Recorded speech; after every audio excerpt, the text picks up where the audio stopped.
Olá pessoal, vamos dar continuidade às aulas de física essa semana.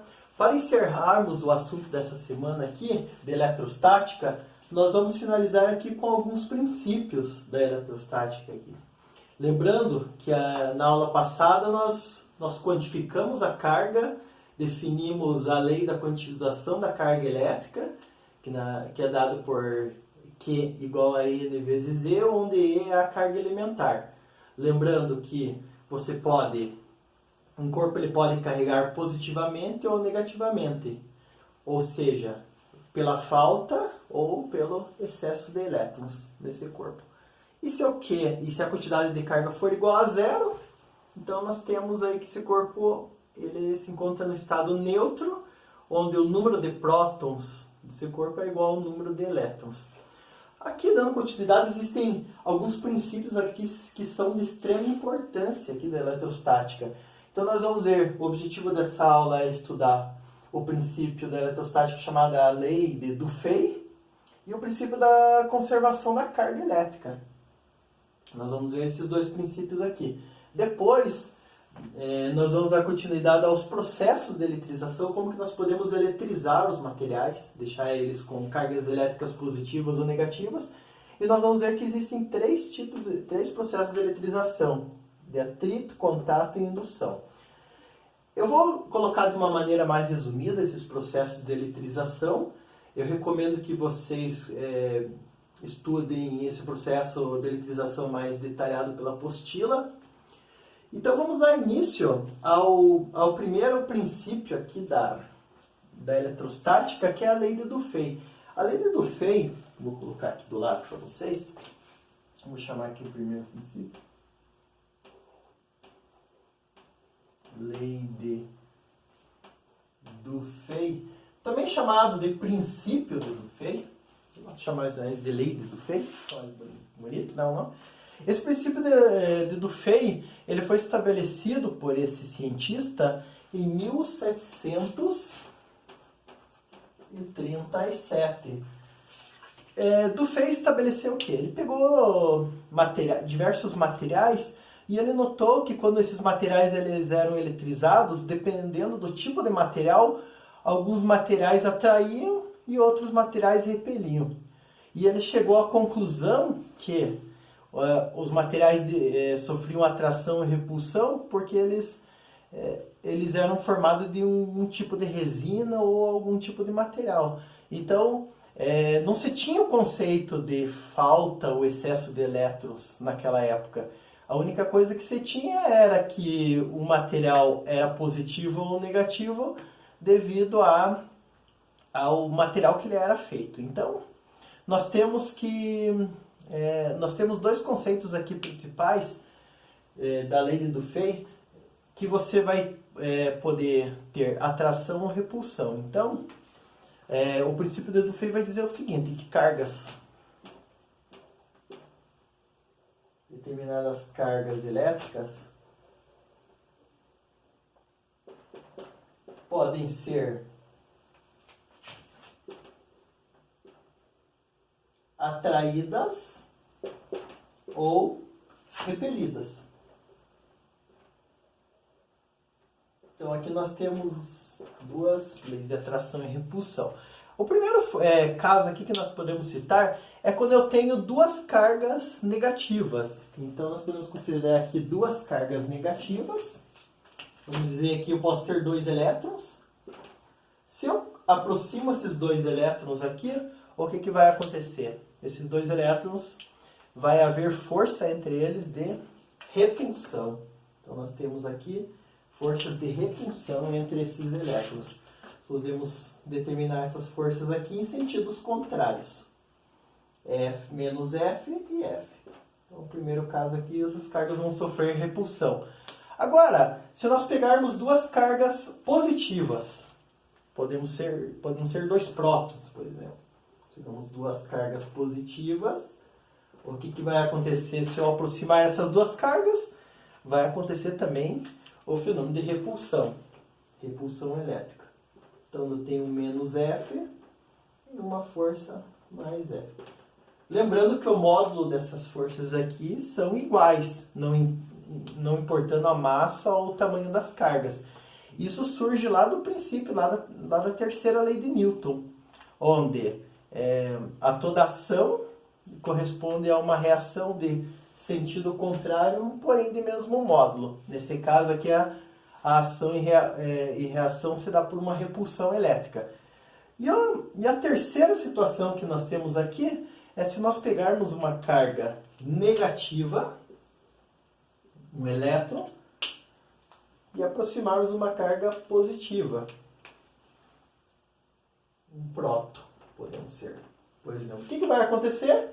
Aqui vai acontecer que essas duas cargas vão sofrer atração entre si. Então eu tenho mais F e um menos F aqui. Então eu tenho o fenômeno da atração. Tanto no fenômeno da atração como repulsão vai ser válida aqui a terceira lei de Newton. Então, qual foi a conclusão que Dufay chegou? Dufay chegou à seguinte conclusão, que cargas de mesmo sinal, elas sofrem repulsão, ou se repelem. E cargas de sinais contrários sofrem atração, ou seja, se atraem. Atração e repulsão. Esse princípio aqui é tão importante que nós vamos utilizá-lo durante toda essa parte de eletrostática e também lá em eletrodinâmica, lá em movimento de cargas. Tudo vai ser baseado nessa lei de Dufay, do princípio da atração e repulsão de cargas elétricas. Vocês podem se perguntar, mas o que acontece? Eu tenho um próton, sempre os alunos fazem essa pergunta bem básica, principalmente lá do nono ano. O que acontece, mas se eu tenho um próton e tenho um elétron, por que o elétron não cai lá no próton? É que na verdade ele não está parado, né? Ele está orbitando o próton, né? Então existe uma carga negativa orbitando uma carga positiva. Então é a mesma situação por que a Lua não cai na Terra, mesmo que seja atrativa a força entre elas, mas ela não cai porque ele vai estar orbitando esse corpo. Então a lei de Dufay é uma lei muito simples. Uma coisa interessante aqui dessa lei é que ela é um princípio que você pode determinar apenas a atração e repulsão. Pela lei de Dufay você não consegue calcular a força entre essas cargas. A força entre essas cargas ela vai ser calculada a partir de outra lei que nós vamos ver nas próximas aulas, que se chama lei de Coulomb. Então aqui ela não é quantificada, mas é um conceito muito importante para futuramente calcular essas forças de atração e repulsão. Agora, vamos para o segundo princípio aqui da eletrostática, que é extremamente importante, que é chamado de lei da conservação da carga. Eu vou apagar aqui essa parte. A lei da conservação da carga é interessante que ele não veio do nada. Essa lei da conservação da carga ela partiu daquele princípio que nós temos lá da lei de Lavoisier, que nada se perde, nada se cria, tudo se transforma. E na verdade, quem determinou essa lei da conservação da carga foi nada mais, nada menos que Benjamin Franklin, que nós conhecemos, nós ouvimos mais falar do nome dele porque ele foi o inventor do para-raio. Então Benjamin Franklin imaginou, se a energia é conservada, também a carga pode ser conservada. Então o que ele quer dizer com isso? Se eu tenho um sistema isolado e eu tenho vários objetos carregados eletricamente, eles podem trocar carga entre si, mas não vai, por exemplo, surgir cargas do nada. Então não vai surgir e não vai desaparecer também cargas daquele sistema. Então, se eu pegar inicialmente uma quantidade de cargas, vamos dizer que eu tenho naquele sistema, eu tenho 10 coulombs, e esses objetos trocarem cargas entre si, podem estar positivo ou negativo, ao final esse sistema tem que continuar com 10 coulombs de carga. Não pode nem acima nem abaixo de 10 coulombs. Então aqui é a lei da conservação da carga. O interessante aqui é que Benjamin Franklin ele aplicou corretamente essa lei da conservação da carga, só que ele imaginava que a eletricidade, que a carga elétrica de um material para o outro, ele era um fluido, ele era algo material. Então, quando um corpo era carregado positivamente, é porque ele adquiriu mais fluido elétrico. E quando ele era carregado negativamente, ele adquiria menos fluido elétrico. Só que isso aí não foi comprovado, essa existência do fluido elétrico, por quê? Eles carregavam positivamente o objeto, carregavam ele negativamente, deixavam ele neutro e a massa desse objeto não alterava. Em outras palavras, o que nós temos? Nós temos que a carga elétrica não é um fluido, mas nós sabemos muito bem hoje que falta o excesso de elétrons. Como o elétron tem uma massa muito pequena em relação ao próton, ao núcleo do átomo, então a massa não vai ser alterada. Então foi deixado para trás essa teoria do fluido elétrico, mas a conservação da carga elétrica ainda é válida.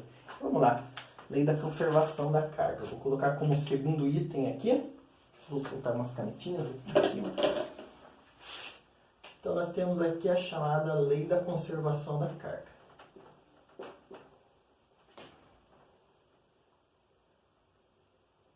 A lei da conservação da carga elétrica, ela é muito simples. O que nós temos? Nós temos que considerar o seguinte, como eu falei para vocês. Se você pegar um sistema fechado, isolado, você vai somar todas as cargas que estão nesse sistema. A quantidade de cargas que você somar, a quantidade de cargas inicial tem que ser igual à quantidade de cargas final. Ou seja, essa aqui simplesmente é a lei da conservação da carga. Se eu pegar 1000 cargas ali e somar no início, depois eu manter elas em contato, atritar esses corpos, ao final eu somar todas essas cargas, ele tem que manter o mesmo valor de carga total. Aqui nós chamamos essa carga aí de carga líquida do sistema. Tá? E tem um exemplo aqui no livro, na página 7, se vocês acompanharem na página 7, tem um exemplo aqui muito interessante, que você tem um sistema, vou escrever aqui em vermelho, você tem um sistema, inicialmente, eu não vou fazer o desenho das cargas, para não dar muito trabalho, mas vamos considerar um corpo A, B e C, tem 3 corpos aqui. Vou colocar do lado aqui as letras A, B e C, esses 3 corpos. E cada um deles está carregado com uma quantidade de cargas. Então o corpo A está carregado com uma quantidade de cargas, vou escrever aqui em outra cor, está carregado com uma quantidade de carga de mais 8 coulombs. Daí o corpo B está com mais 5 coulombs. O corpo C menos 6 coulombs. Vamos dizer que eles estão ali contidos no sistema e após eles sofrerem determinadas trocas de carga, vamos dizer que eles trocaram cargas entre si, atritaram, um encostou no outro. Então houve trocas de carga, mas eles não saíram do sistema e não entrou nenhuma carga a mais no sistema. Então, no final do processo, o que aconteceu aqui no exemplo? Continuo tendo o corpo A, o corpo B e o corpo C. 3 corpos. Não sabemos que processo que eles sofreram, mas só sabemos que eles trocaram cargas entre si. No final do processo, o corpo A ficou com mais 3 coulomb, o corpo B ficou com mais 2 coulomb e o corpo C com mais 2 coulomb. Como que nós podemos afirmar que a carga foi conservada aqui? É simplesmente aplicar aqui a equação de cima, ou seja, somar as cargas, né? Somar cargas positivas e subtrair com as cargas negativas. Então, o que nós vamos fazer aqui? Pegar a carga de 8 coulomb mais 5 coulomb no começo aqui, menos 6 coulomb. No final aqui você vai ter 7 coulombs. Então, nós temos a carga inicial, por exemplo, aqui, no exemplo, 7 coulombs. Agora, o que nós fazemos aqui no outro lado? Fazemos também a soma das cargas. 3 coulomb mais 2 coulombs mais 2 coulomb, resultando também em 7 coulombs. Então, temos também aqui na quantidade de carga final 7 coulomb. Por mais que eu tenha cargas negativas de um lado, só positivas do outro, mas a soma total deles deve ser conservada. 7 coulomb do lado tem que ser 7 coulombs do outro. É simples esse exemplo aqui, mas é só para mostrar que vocês vão utilizar sempre essa lei da conservação da carga. Nós vamos ver que em alguns exercícios aqui, que vocês vão entender bem alguns exercícios aqui que vai ficar bem claro. Então vamos lá. Falando em exercícios, vamos resolver os exercícios, continuar as atividades aqui da página 8. Eu vou apagar esse lado do quadro. Se o vídeo ficar muito longo, talvez eu divida esse vídeo em 2. Daí aborde no outro vídeo os processos de eletrização. Então vamos lá para as atividades. Atividades. Página 8. As atividades da página 8. Então nós já tínhamos resolvido as atividades até o número 4, né? Então ficou faltando a atividade número 5 e a atividade número 6. Então vamos lá para o número 5. A atividade número 5 ela é bem interessante. É uma atividade assim que você vai de raciocínio, né? Mas é bem tranquilo. Então ele tem aqui 3 corpos. Ele tem 3 corpos. Um corpo chamado X, outro Y e outro Z. X, Y e Z eles estão eletrizados. Tá? Então assim, os 3 corpos aqui estão eletrizados. Eu vou fazer um esquema aqui com desenho para ficar mais claro de entender. Então vamos dizer aqui que eu tenho um corpo X. Ele está eletrizado. E eu tenho um corpo Y que também está eletrizado. Não sabemos se a carga deles são positivas ou negativas, só sabemos que eles estão eletrizados. E o que acontece? A primeira afirmação que ele está fazendo aqui é que o corpo X atrai o corpo Y.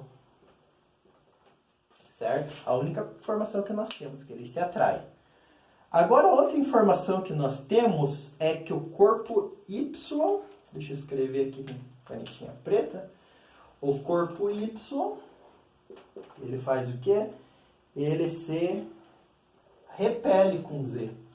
Então, a atração com X, porém o Y se repele com Z. Então, agora, o que nós podemos... Daí a pergunta é a seguinte. Podemos afirmar certamente que X e Y têm cargas positivas, Y e Z têm cargas negativas, X e Z têm cargas de mesmo sinal, X e Z têm cargas de sinais diferentes, Y e Z têm cargas positivas. E agora? Que lógica que nós vamos fazer aqui se nós não sabemos, ele não deu o valor das cargas, se esses caras aqui são positivos ou negativos, ele só falou essa lógica aqui. É interessante para resolver esse exercício, se vocês entenderem bem essa parte aqui, vocês vão conseguir resolver qualquer outro exercício parecido com esse. Vamos considerar o seguinte: se o X está atraindo o Y atraindo o X, tanto faz, podemos imaginar que um tem uma carga de sinal contrário ao outro. Então vamos supor que o X tem uma carga positiva. Se eles se atraem, o Y vai ter que ter uma carga negativa. Agora, e o mais interessante é outra coisa aqui também. Se o Y tem carga negativa aqui, ele vai continuar com carga negativa. Só que ele se repele com Z. Logo, Z então tem que ter carga negativa. Então, que resposta que nós podemos chegar ali? Nós chegamos ali na seguinte resposta. A resposta que vai bater aqui vai ser X e Z. Ele quer saber X e Z. Tem cargas de sinais diferentes. Se vocês conferirem ali em cada alternativa, nenhuma vai bater de acordo com esse pressuposto. Apenas a letra D. X e Z tem cargas de sinais diferentes. Uma é positiva e outra negativa. Mas vocês podem pensar a seguinte história. Ah, professor, e se o X não for positivo e for negativo? Vai ser válido também aqui, porque eu posso colocar o X como sendo negativo, o Y vai ter que ser positivo. Daí, se o Y é positivo, o Z vai ter que ser... se o Y é positivo, o Z vai ter que ser positivo. Logo, elas continuam tendo sinais contrários. Então, vai ser válido também a mesma forma. Então, nós temos aqui uma resposta correta, a letra D. Tranquilo? Esse aqui é um exercício que você utiliza de lógica, né? Agora, o número 6, aqui é da última parte aqui do processo das leis, aqui da carga, nós temos o seguinte: No quadrinho ali do número 6, ele diz que em 1990 transcorreu o cinquentenário da descoberta dos chuveiros penetrantes. O que é um chuveiro penetrante? Na verdade, os chuveiros penetrantes são raios cósmicos provenientes do espaço que entram na atmosfera da Terra e essas partículas elas sofrem, desintegram, elas se separam. Então, a partir desses chuveiros penetrantes, nós conseguimos aqui na Terra fazer o descobrimento de cargas novas aí que surgem provenientes do espaço. Então, o que nós temos? Uma contribuição da física brasileira que alcançou a repercussão internacional. Então, aqui no estudo dos raios cósmicos são observadas partículas chamadas pions. Considere um pion com carga elétrica mais E. Então, vamos pegar um pion. Vou escrever em preto para ficar mais.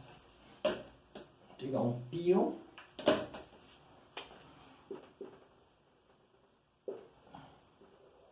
Com uma carga elétrica mais E. Então ele é uma carga elementar positiva, como se fosse um elétron positivo.